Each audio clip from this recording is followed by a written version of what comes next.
এদিকে France Israel match ঘিরে উত্তেজনা ছড়িয়েছে প্যারিসে। ফিলিস্তিনে গণহত্যার প্রতিবাদে বিক্ষোভ হয়েছে নেশনস লিগের এই ম্যাচ ঘিরে। বাতিলের দাবিতে নিরাপত্তা জোরদার করেছে ফরাসি প্রশাসন। রাতে বিগ ম্যাচে মুখোমুখি বেলজিয়াম, ইতালি, গ্রিসের প্রতিপক্ষ ইংল্যান্ড। সবগুলো ম্যাচই হবে রাত 1:45-টায়।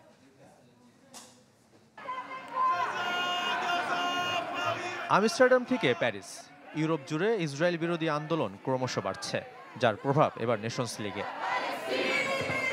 ফিলিস্তিনে গণহত্যার প্রতিবাদে ইসরায়েল বিরোধী বিক্ষোভ হয়েছে স্টাদ দ্য ফ্রান্স ও ফুটবল ফেডারেশনের সামনে। তাই ফ্রান্স ইসরায়েল ম্যাচ ঘিরে জোরদার করা হয়েছে নিরাপত্তা। দায়িত্বে থাকবেন 4000 পুলিশ। তবে আন্দোলনকারীদের দাবি ম্যাচ বাতিলের। এটা লজ্জার ম্যাচ। আমরা এখানে যাদের আমন্ত্রণ জানিয়েছি তারা মানবতা বিরোধী, গণ অপরাধী ও গণহত্যা করেছে। এই ম্যাচ ফ্রান্স ফুটবলারদের বয়কট করা উচিত। এই ম্যাচ বাতিল করতে হবে এবং ফিলিস্তিনে যুদ্ধবিরতির সাথে গণহত্যা বন্ধ করতে হবে। আরএফএল এসডব্লিউআর পাইপই মাপে যা বলে তাই দেয়। RFL SWR pipe and fittings. ভ্রাতৃত্ব ও সংহতির বার্তা দিতে স্টেডিয়ামে উপস্থিত থাকবেন ফরাসি প্রেসিডেন্ট ইমানুয়েল ম্যাক্রো।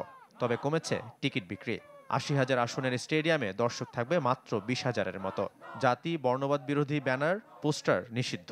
শুধুমাত্র দুদলের পতাকা নিয়ে স্টেডিয়ামের ভেতরে ঢোকার অনুমতি থাকবে। দু কোচকে অবশ্য মাঠের বাইরের ঘটনা ততটা প্রভাবিত করছে না। আমি আশা করছি কঠিন ম্যাচ হবে। তারা তাদের অধিনায়ক এলি দাসাকে পাচ্ছে।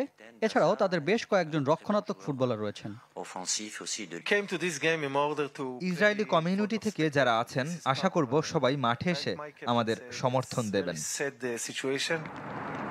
4 ম্যাচের 3 জয়, গ্রুপের 2-এ ফ্রান্স। এই ম্যাচ জিতলেই পরের রাউন্ড নিশ্চিত হবে ফরাসিদের।